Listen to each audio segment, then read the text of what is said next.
Good afternoon, Communications 115. My name is Autumn Kay, and I am here today to give you our final speech, and it is our call to action speech. This is my audience here to witness my final speech. Can I get everybody? Yay!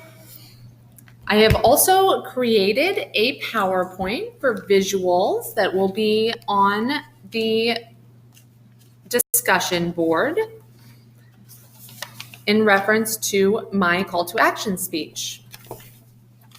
Please stop killing infants and children with secondhand smoke.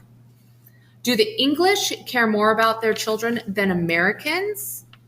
Why is it that in England, October 1st, 2010, it became illegal for parents to smoke in vehicles with children?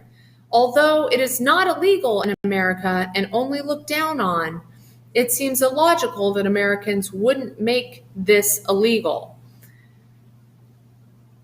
Secondhand smoke is also known as tobacco smoke and comes from the tips of cigarettes, cigars, and pipes. There are more than 4,000 chemicals in these smoke devices and 50 cancerous or carcinogens that can lead both children and infants to getting cancer or illnesses when they are subjected to secondhand smoke.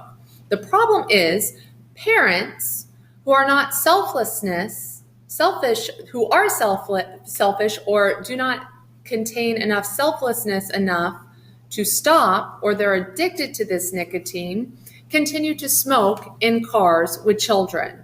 They are not cognizant of the issues that breathing in nicotine or tobacco does to a child. Secondhand smoke will hurt a developing child or infant as their organs are just starting to develop. There is no ventilation in a car, and the child is exposed to a lot of secondhand smoke.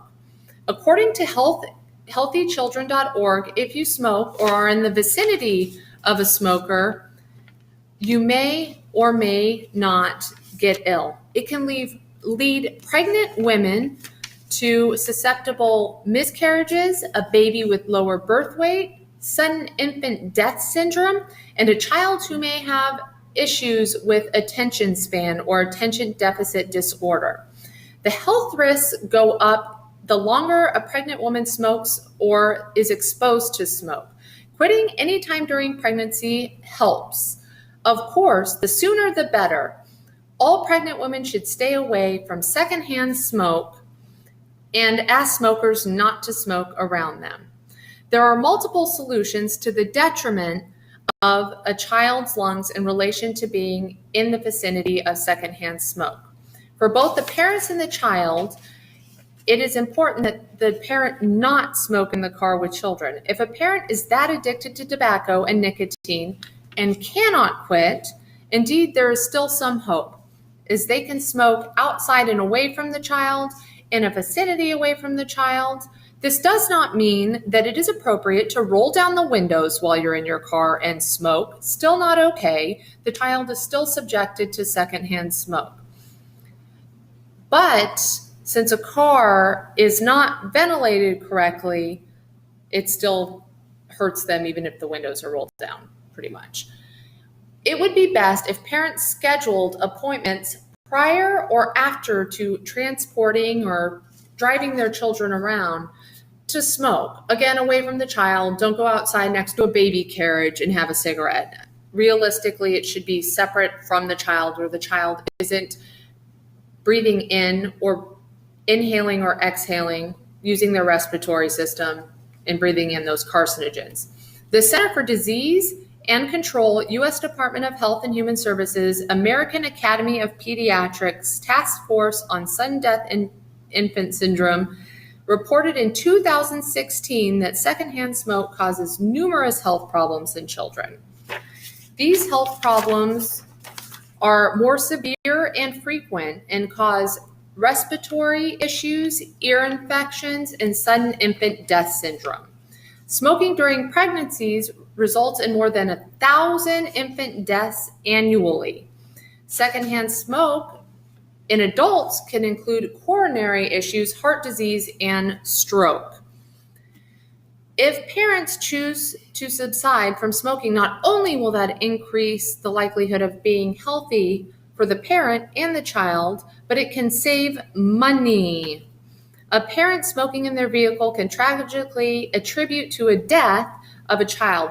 Visualize a world where there is no smoke and there are less automobile accidents because the parent is paying attention to the road and the child and the family as opposed to their cigarette. Smoking in a car not only causes the air to be polluted, but it causes visual aspects to be obstructed, which can also lead to car accidents. It also is a multitask function, so it takes your focus away from the road and your hand is on that cigarette. Plus, then if you reach over to touch your kid, you have that tobacco and nicotine residue on you as well. Having the driver's ability to see and breathe properly and appropriately during driving is crucial. If they can't see, it makes objects harder to be seen, and again, there's more potential for accidents. Realistically, does anybody like being in a car next to a smoker? No. Or sitting next to a smoker while they're eating? No.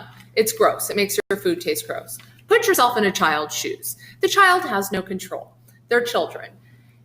Empathize how you would feel with having your parent drive you to school every day, smoking. You get out of your car, go to your class, and you reek of cigarette smoke, and you have to spend the whole day in that fashion. You're 8 years old.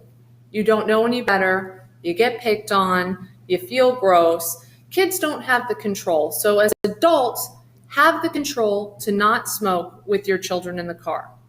Society can help me and children and little infants and babies make the environment safer and healthier for these defenseless children who don't have control or a choice by not smoking in their vehicles. Help save children, help save organs, keep children away from the toxins of smoking. Plus it stinks and it's gross and it pollutes. And the rest of society help keep a cleaner, safer place for tomorrow's generation. Please do not be selfish, parent or guardian, and recognize the needs of children. These opportunities and their life is in your hands and within their reach. Subjecting children to chemicals is not okay. Thank you so much for your time and your patience.